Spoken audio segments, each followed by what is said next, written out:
મદદરૂપ થશે? ધોરણ 10 અને 12માની જે 11 તારીખથી પરીક્ષા ચાલુ થઈ રહી છે એમાં આપણે સૌ જાણીએ છીએ કે સમગ્ર સુરત સિટીમાં મેટ્રોના કામકાજ ચાલી રહ્યા છે અને જેના લીધે ક્યાંક ને ક્યાંક બોર્ડના વિદ્યાર્થીઓને કોઈપણ ટ્રાફિકની સમસ્યાનો સામનો ના કરવો પડે તે માટે માનનીય સીપી સાહેબ અને માનનીય જીસીપી સાહેબના માર્ગદર્શન હેઠળ આપણે અલગથી એક ટ્રાફિકનું વ્યવસ્થાપન સ્મૂધ રહે તે પ્રમાણે ગોઠવણી કરી છે, જેમાં મુખ્યત્વે સિટીના તમામ જંકશનો અને ખાસ કરીને જે જગ્યાએ મેટ્રોના કામકાજ ચાલે છે એ જગ્યાએ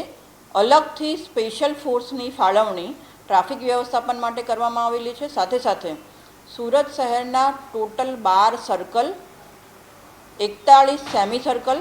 અને 36 અમારી બાઇકની પેટ્રોલિંગ ટીમ કે જે સર્કલ વાઇઝ 3-3 હશે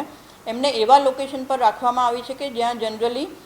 મેટ્રોનું કામકાજ ચાલે છે અથવા તો વધારે પ્રમાણમાં સ્કૂલો આવેલી છે એવા લોકેશન આઈડેન્ટિફાઈ કરી આ જે બાઇક પેટ્રોલિંગની ટીમ રાખવામાં આવેલી છે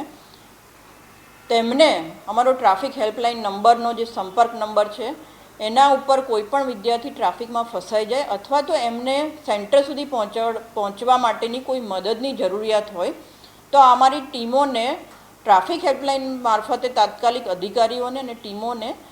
જાણ કરવામાં આવશે વિદ્યાર્થીના નંબર સાથે અને જેવો મેસેજ મળશે એટલે તુરંત જ અમારી જે બાઇક પેટ્રોલિંગની ટીમ છે એ પહોંચી કોઈપણ વિદ્યાર્થીને સુરત શહેરના કોઈપણ સેન્ટર સુધી પહોંચવામાં સમય મર્યાદામાં મદદ કરશે કે જેના લીધે વિદ્યાર્થીઓની કારકિર્દીનું અત્યંત મહત્ત્વનું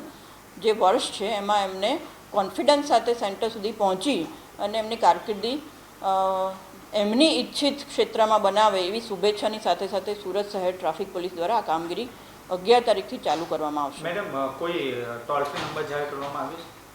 એકવાર નંબર જોઈ લો 7434। ઓકે, જોઈ લો, ઉભા રહેજો, એક મિનિટ હા।